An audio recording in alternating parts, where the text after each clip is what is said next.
Hello, welcome back to the episode of D54. I'm Amit, joined by Doug for this very exciting episode of Aavesham.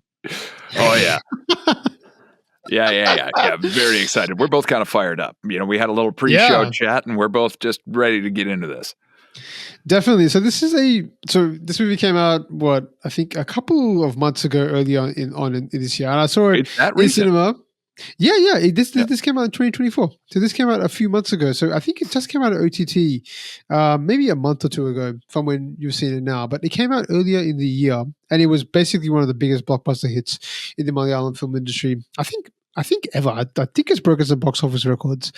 But yeah, Doug, you've been watching a lot of older movies. So guys, if you don't know, if you're new to the channel, we review Malayalam movies, we review Malayalam content.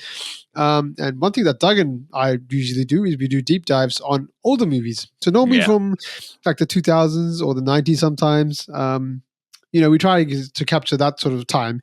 But, in doing that, Doug sort of misses out on a lot of these newer movies. So to give him I'm not missing out anymore. No, definitely not. So we decided to pull things forward, and we did put a poll out to see which movie you should watch, because there were a couple of really good movies. And I do feel like, guys, if there's enough comments or enough requests for this movie, I would love Doug to watch the Mammootty movie that came out earlier in this year called Brahma Yugam, which was just something else. It was a black and white horror movie, which I think you would absolutely love, Doug. Yep. And there's another one called... I'm going to watch it anyway. So anybody out there, first off, thank you. Thank you to everybody voting in the poll. It means so much to me that you care about, what I bring to the channel and just like the conversations that Amit and I like to have, and we then get to have with you. So it really feels like, even though Amit and I are primarily talking to one another, we do it so that we can have those discussions with you guys down in the comment section, because that's what we do this for. We're just happy to watch these movies and talk to people that are, in nth degree more passionate about them than we could ever be, because we're not necessarily a part of the culture, although we appreciate everything that it has to offer. And especially when it comes to, an extraordinary film experience like this. I will say right off the bat, and I don't want it to be a contentious point, I can't give this movie a perfect 10 out of 10 for one particular reason. And that is just that obviously the main person we love, not the main character of the film. And that's my point. The three characters that we follow are not my favorite characters. And as a matter of fact, are deeply flawed characters, where our, star of the show and his sidekick, who might even be more of a star of the show, are undeniably more of the flair of what this movie is talking about. And their story is so, deeply passionate and wonderful and rooted, and like at the end of the movie when he's crying, and why he's crying, and every time he talks to the mom on the phone, which I really think is the thesis statement of his character, like he has a code.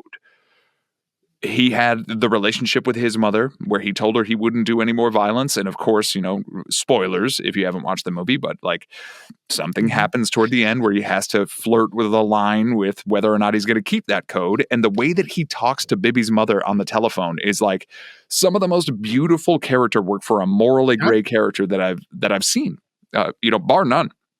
So that's my only real contentious point with the movie, is like, because we follow these three from the very beginning, they're our mains, and the movie is told from their perspective. I almost wish it had been flipped, right? Like I wish they had come in, but we had been following Raga the entire time. A small thing. No, definitely. That's something that I also feel, but let's talk about that a little bit later. Let's get on to some of the positive points to start with. Fahadh Faasil. I mean, this is, I think, your third or fourth movie from Fahadh Faasil. So we've seen Joji, which was just something else. Mahashinte. I think that was it. That was it. I believe that they're the two Fahadh Faasil movies you've seen. I think so. But yeah, maybe we'll do a check later. But yeah, I'm pretty sure those are the two you've seen. But you're familiar with Fahadh Faasil, and those two movies he was fantastic in. But this movie, you got to see another side of him. What were your impressions of the main man, the superstar Fahadh Faasil in this movie? Because yeah, you are right. He steals the show. He puts it on his shoulders along with Amban.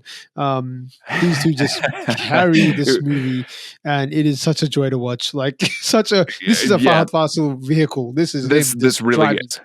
Yeah. And that's the thing. And like you could say, all right, so hesitate to do the Hollywood comparisons, but we kind of have to sometimes, right? Like, that's our background. But I could also, luckily in this case, extraordinarily, we can do another Malayali cinema comparison because we can look right back at Rajamanikam, right?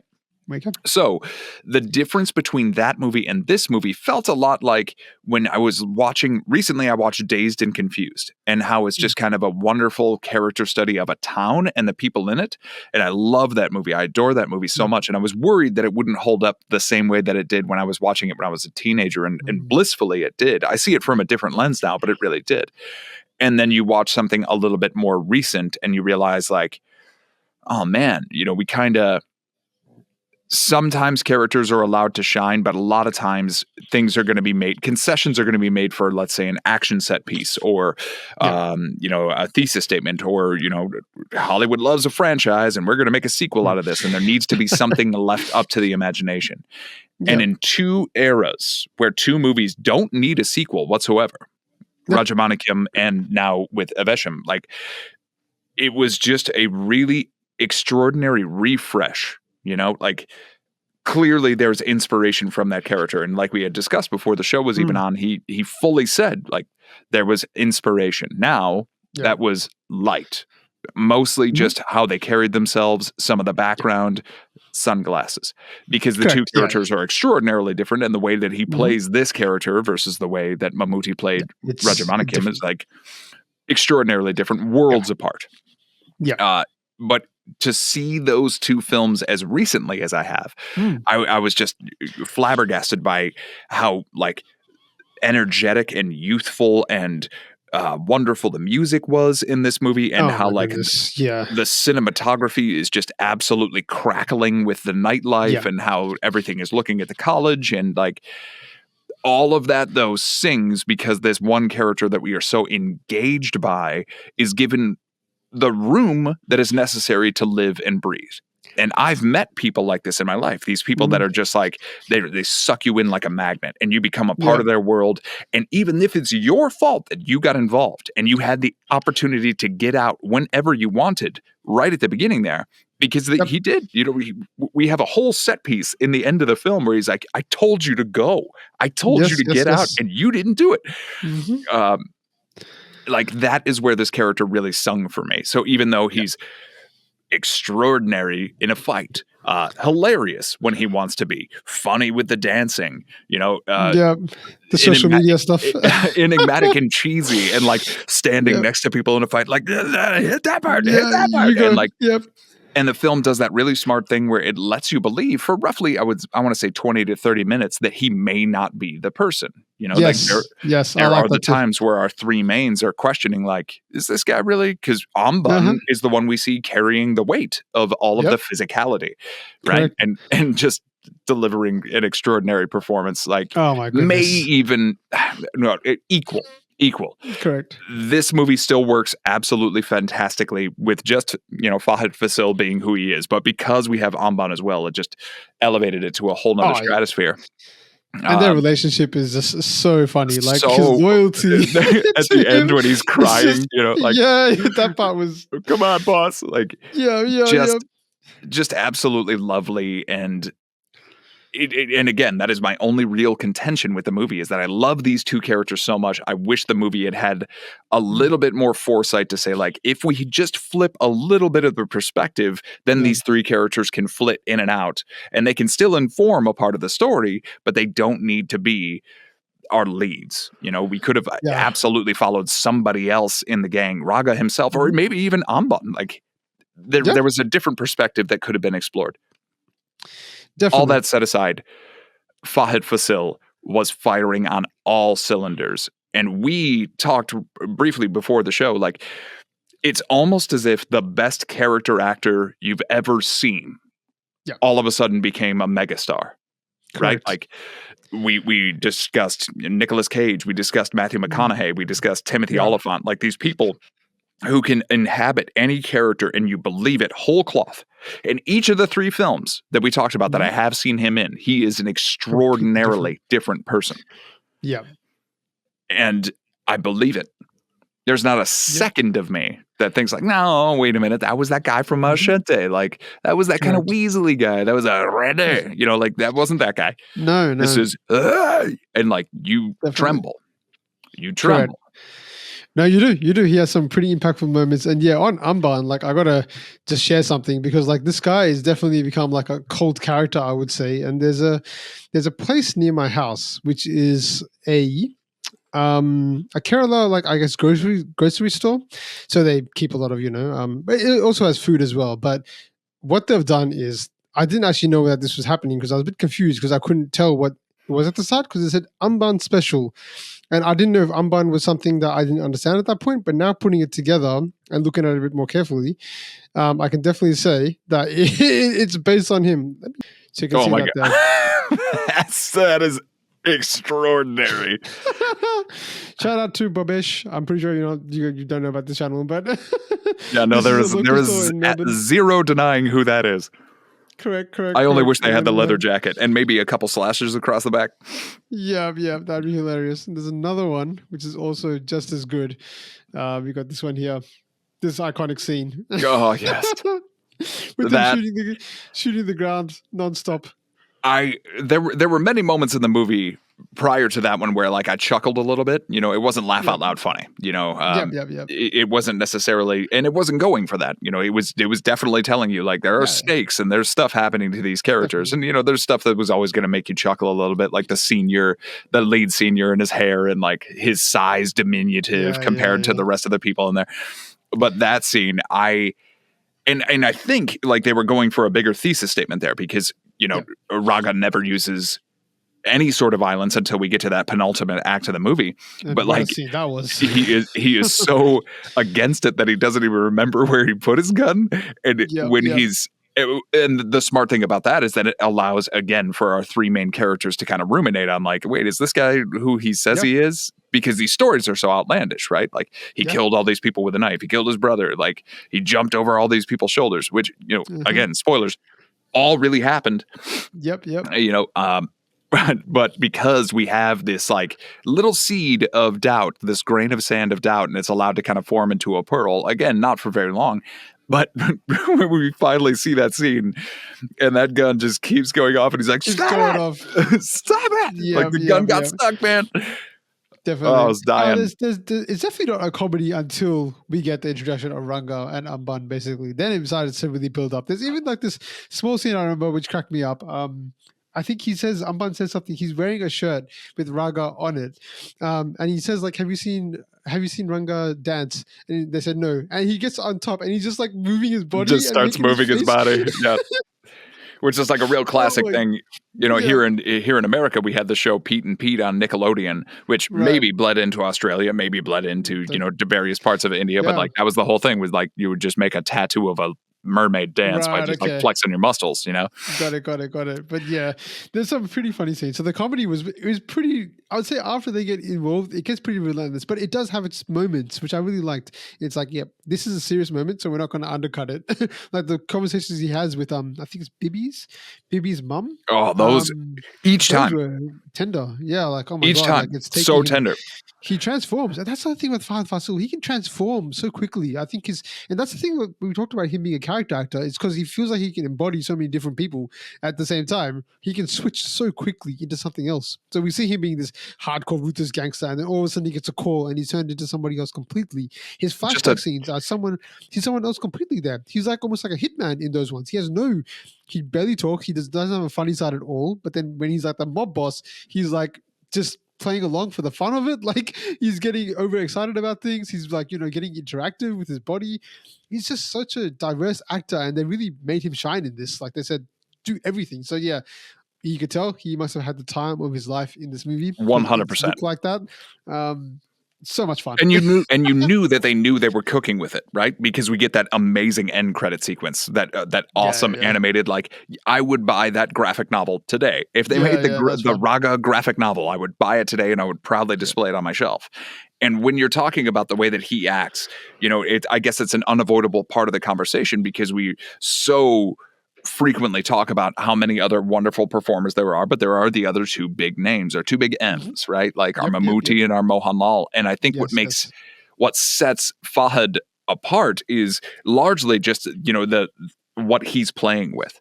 So those two actors coming from the generation that they did, they're always going to be kind of inextricably linked with, there's a version of themselves there. Yeah. And then how are they applying that to the role?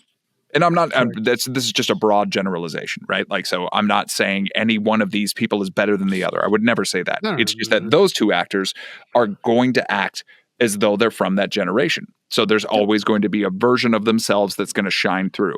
Where with Fahadh Faasil, he comes from a newer generation. Yeah. And these actors, and I'm talking the world over, of a younger breed, will either be just themselves and they're cast in a movie. So there are many people like this in Hollywood. Tom Cruise. You can't watch a Tom Cruise movie now without being like, that's just Tom Cruise now, but now he's in Mission Impossible. That's Tom Cruise, but now he's in this movie. And it's literally the same person, right? Fahadh Faasil took the Philip Seymour Hoffman route, where he is indistinguishable. I have no idea what he's really like. I have no clue. I couldn't tell you. I have no idea. If somebody told me that he was like a monster in real life, I'd be like, it's believable only because when I see him act in these three very specific instances, he's so extraordinarily different that I would never guess what his real life person. And I'm sure he's a lovely, sweet human being and treats everybody well. I noticed that this was one of his productions, Yeah. And that all just speaks to somebody who loves the craft so much that even if you're going to show up and you're going to be this your face is going to be on posters, this is going to be a huge hit of a character, you better commit. And you better commit hard, and you better populate everything else. So not only do we have him, but everybody else that is like a central member of his group. Amban, of course, being rightfully and justifiably one of the biggest. The driver. Yeah. The driver, the one that can't speak. The driver given the Street Fighter music as he approaches and just extraordinary. And then, the other two, the ones that, the other two that try to escape at one point, but them and the way that their physicality plays out, how they don't really speak much, but their physicality acts on behalf of him and the way that he wants things to be done. And it's just, that part of the movie blew me away. The absolute bonkers nature of how well every single fight sequence was executed. Oh, it was so good. Unreal. It was so good because this is a movie that so in general, I don't really like the overdone slow motion kind of action sequences. I have a tendency to not enjoy that. I think it's a little bit overdrawn sometimes, and it doesn't work most of the time. In this movie, it works so well. I think it's a combination of Fahadh Faasil just being the central character, along with everyone else. Give everyone else credit too. Everyone else sort of plays up to that as well. But the combination of that, his performances with the music hitting at the right time and the choreography and the camera work, all that combines in one spot together, and you create something that almost hits at a 10 out of 10. Production-wise, this movie was just fantastic. The action sequence was so good. I enjoyed them so much. They're probably my favorite part of this movie, and that's probably what I'm going to remember more than anything else. I'm going to remember Fahadh Faasil as Ranga, as Amban, some of the other characters. But in terms of the storyline, it's something I'm not going to remember too much, but the production is something I'm going to be like, wow, man, this movie was a sight to see. I was thinking before when I was watching this, I was like, this is a movie that someone like you and me who can't speak the language, we could probably watch this and not understand with subtitles and still be blown away by it, because we've just been so drawn away. I'm so blown away by the production value. Oh my God, this is what we're seeing is just so amazing. It's so intense. It's so fierce. It's so unrelenting at times. It's just wow. I think this one would have a good shot of how RRR captured the world's imagination, and they were like, look at this, there's a tiger jumping at this guy, and there's look at all this stuff. If you just took isolated scenes from this movie and just started shooting them out virally on Instagram or something, it could absolutely take root, because currently here in America, we are very much obsessed with that close range fighting. But what I really enjoy is that, opposed to say a John Wick or something along those lines, or a Nobody, is that this had the wherewithal to be close and medium shots. And then really nice establishing shots. So we weren't just like fully with the cameras swinging around. We really, you got a sense of the place and you got a sense of the character through the action. So specifically the scene when they're in the car park and, they say the fight is off and then the fight is back on. And then we think Amban is gone at one point. And then we think one of the other guys is gone at one point, and we see the dude jump out of the back of the car, and then we see Fahadh Faasil make the choice to, I'm not doing the violence, but the car is doing the violence for me. These are establishing moments for who he is. And all of that is crystallized by the fact that anytime Bibby's mother calls, he becomes an infantilized version of himself or a childlike version of himself. Yeah, correct. And it's as though he's talking to his mother, and the few moments throughout the movie where he repeats that line, "Are you happy?" and means it, are like, that's what I will remember. Definitely. The action is incredible, but as a performer and as a storyteller, those hit me like a ton of bricks every single time. So that when we get to the penultimate act and we know that he has the opportunity, he could just kill these kids, but he talked to her mom, or he talked to his mom. Changes everything. And it changes everything. And then he becomes almost like an avenging angel on her behalf. You sent your kid here. I'm going to make sure he said he's going to do what he wanted to do. Yep. Like the end of the movie was almost my favorite part because it shows you who he really is at his core. I have my code. Yep. I took care of you. You betrayed me, but I know you only did it out of fear. You said you wanted to do this. I'm going to make sure you do it. Correct. Yeah, there's definitely a tough love aspect to it as well. But yeah, I mean, it was a fantastic movie. Enjoyed so much about it. I'm so glad you got to watch it because, it was just a whirlwind of excitement and fun. I think this movie was just so good. But you are right. It does. There's moments where it does sort of pause to let you know this is a serious part. It also does that so well, and that's done through a lot of the stuff you mentioned, performances, the editing, the music, just stopping at that point. Perfect. It's really good. But yeah, I mean, I'm glad you really enjoyed it. I personally really enjoyed it. The guys in the comment section, let us know again. There's probably some questions we had. Let us know more about Fahadh Faasil's background. Is he a complete monster? Yeah. No, I'm absolutely certain he's not. I know a lot of people in our comment section they watch a lot of the interviews and they watch a lot of stuff that's outside of the movies as well. So they'll probably have a lot more understanding of his history too. So we'd love to know more from you guys in the comment section. Let us know what movie should Doug watch next. Should he watch Brahma Yugam? Leave in the comments. Should he watch the other one I want to mention was a movie called Adu Jivatam, which was the other one in the poll, which is one I actually voted for. That is a movie that is you got voted down, Amit? Oh yeah, my vote didn't win. So we had quite a few votes. Go everybody, go.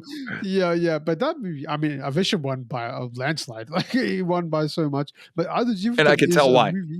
Yeah, it's a fan favorite, definitely. But it's Adu Jivatam is a Blessy movie. So we've seen so many Blessy movies. This is the movie that you've not seen of his. And this one is like, if you were blown away by Fahadh Faasil's performance in this, if you see the main actor in that movie, Prithviraj, you'll be equally as blown away, I think, in that movie, but in a completely different way. Because that movie is as serious as it gets. Like it is. I'm all for it. It is completely different. So let's know in the comments, guys. We'd love to know. If you get enough comments, we will do another review for another recent movie for Doug. But thanks again, everyone, for joining. We love having these conversations. Always appreciate it. Thank you so much, guys. Yeah, let us know your comments. Let us know what you thought about the movie in the comment section. We'll make sure to get back to you because, that's what we do. Thanks again, Doug. We'll chat to you in the next one.